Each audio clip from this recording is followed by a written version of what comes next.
A Wisconsin judge is expected in court tomorrow on the other side of the bench. Milwaukee County Circuit Judge Hannah Dugan is set to be arraigned on obstruction charges of helping a man evade immigration authorities. She's facing, get this, up to 6 years in prison if convicted. Let's turn now to CBS News legal contributor Jessica Levinson. Jessica, what is expected to happen at tomorrow's hearing for Judge Dugan?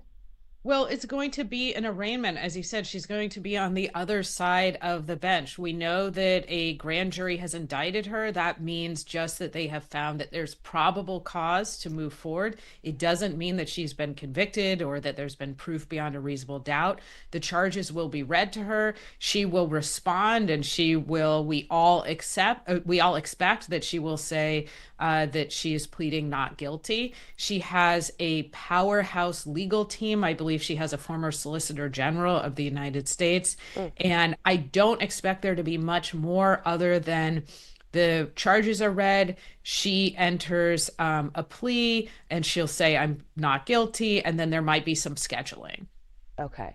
And Jessica, a hearing is also being held today in the case of a Georgetown University scholar being held by ICE. His name is Dr. Badar Khan Suri, an Indian national who was studying and teaching there before his arrest in March. Is he likely to be released today, given the release of other ICE detainees?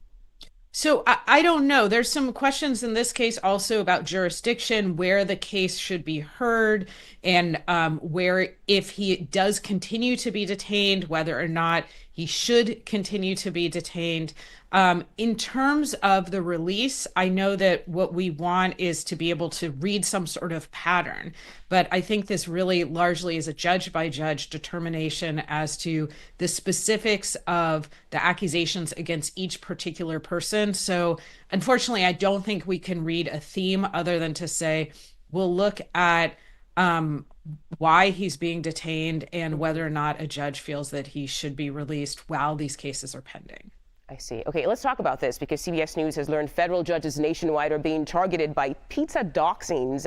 Basically, someone is sending pizza to their homes, but this is not just some harmless prank here. It does come with some veiled threats. So what exactly can be done to protect judges? It does come with some veiled threats, and I think this is a really important question, because when it comes to criticizing judges, that's something that we are kind of accustomed to. But this is crossing into, I would offer, a new frontier. We know some of the reporting indicates some of these pizzas are ordered in the name of a federal judge's dead son who was killed by a litigant who was before the judge at the time. She has described this as psychological warfare. You asked me what can be done about it. And I think this really highlights the fact that in many ways, the judiciary is our most vulnerable branch. We certainly have the Marshal Service. You can certainly try and increase security for federal judges, particularly those judges who are hearing cases dealing with the government or who may be criticized in the media, federal judges whom we might know their names. But I do think it's worth emphasizing that no security system is foolproof, and this does show that they are in fact quite vulnerable. Yeah, it definitely does. Jessica Levinson, thank you so much for your time today.